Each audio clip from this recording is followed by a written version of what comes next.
Shocking. Sir Keir Starmer faces intense pressure from the European Union as Brussels demands the UK accept tens of thousands of migrants annually to secure a new relationship deal. As tensions rise, the EU expects Britain to make concessions on immigration, youth mobility and access to British fishing waters. This could mark a major turning point in post-Brexit negotiations and reshape the political landscape.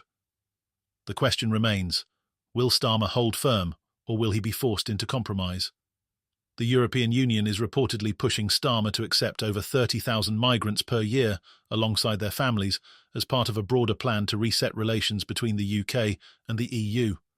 This demand comes as Starmer visits Brussels in hopes of renegotiating a post-Brexit deal that reduces trade barriers and stimulates economic growth in the UK. However, it seems that the EU has made migration central to its demands, setting a high price for any concessions on trade. Ursula von der Leyen, the European Commission President, is leading the EU's charge for Britain to join its new asylum pact. This pact, which redistributes asylum seekers across member states, would require the UK to accept an annual quota starting at 30,000. For Britain, this would involve not just taking migrants, but offering residency rights to their families. In return, the UK would regain the ability to return some of its small boat migrants to the continent, something that hasn't been possible since Brexit. While Starmer's government has previously ruled out migrant quotas, European leaders are optimistic. They believe that Starmer's administration is more likely to cooperate on immigration issues than previous Conservative-led governments. However, insiders within the UK government stress that any agreement will be contingent on careful negotiation and ensuring mutual benefit. A UK government source explained that discussions are still in the early stages. This is about establishing whether there is a way to move forward in good faith, they said, signalling that significant challenges lie ahead. The UK remains firm on its red lines, freedom of movement, the customs union, and the single market, but hopes that a mutually beneficial compromise can be reached. Migration, however, is not the only issue on the table. The EU is also expected to demand long-term access to British fishing waters, a point that has long been contentious in post-Brexit negotiations. Currently, European fishing fleets can operate in UK waters until 2026, but the EU wants this arrangement extended. Such a demand will likely face resistance from British fishermen who have pushed for more control over the country's waters in the aftermath of Brexit. In addition to migration and fisheries, the EU is keen on a youth mobility scheme, allowing young people from both the UK and EU member states to live and work in each other's countries. This would mirror existing agreements the UK has with countries like Australia and Japan. For the EU, youth mobility is seen as essential for fostering stronger ties between the UK and Europe's younger generations. Meanwhile, Starmer is pushing for a reduction in regulatory checks on UK exports to the EU, a move aimed at boosting economic growth. Reducing the paperwork and red tape involved in exporting goods could deliver tangible benefits to British businesses. However, Brussels has made it clear that such a concession will not come easily, and any reduction in trade barriers must be accompanied by British compromises in other areas. One EU diplomat summed it up: no free lunches or cherry-picking. The negotiations are expected to be long and difficult, with substantial political risks for Starmer. While he seeks to secure better economic terms for the UK, the domestic fallout over immigration and fisheries could be damaging. The UK's ongoing migrant crisis, in particular, adds urgency to these negotiations. If Starmer is seen as conceding too much, he could face backlash from both his political opponents and sections of the public. While Starmer navigates these tense EU negotiations, political drama is also brewing at home.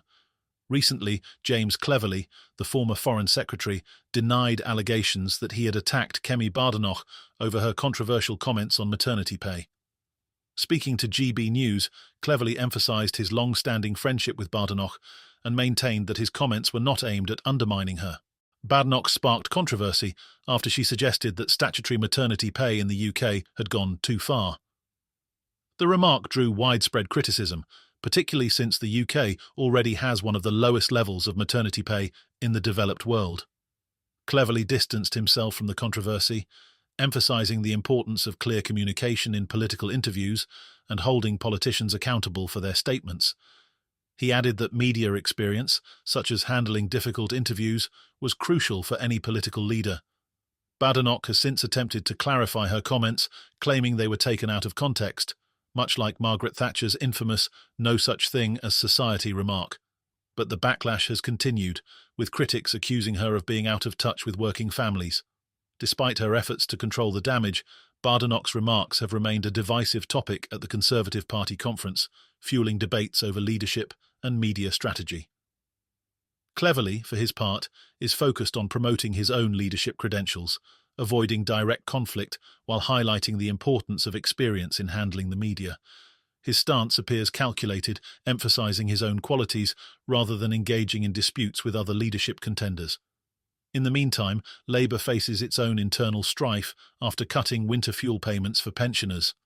Former Tory MP Anna Firth took aim at Labour's decision, accusing the party of robbing old pensioners to plug a £22 billion budget gap. Speaking on GB News, Firth criticised the move as an attack on the most vulnerable and suggested that Labour's strategy to means-test the winter fuel allowance would leave many pensioners in difficult financial situations this winter.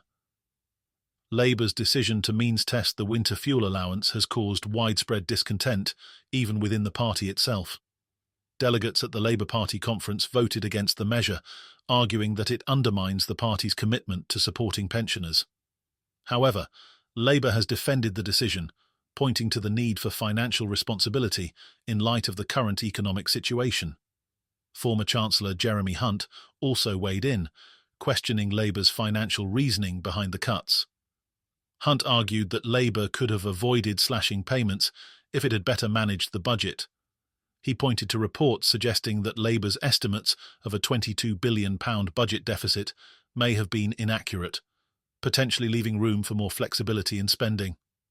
Despite the mounting criticism, Labour remains committed to supporting pensioners through other measures, such as the £150 warm home discount, which aims to help low-income households cover energy bills during the winter.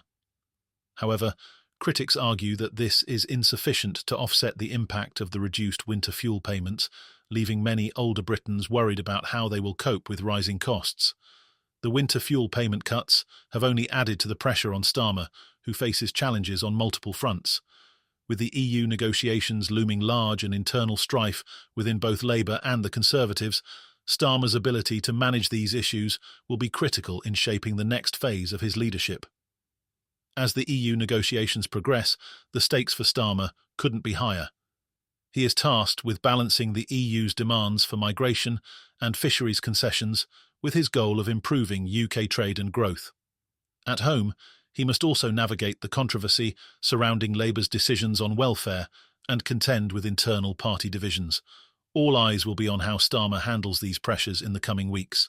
Stay tuned for more updates, and don't forget to like and subscribe to get all the latest news and political analysis.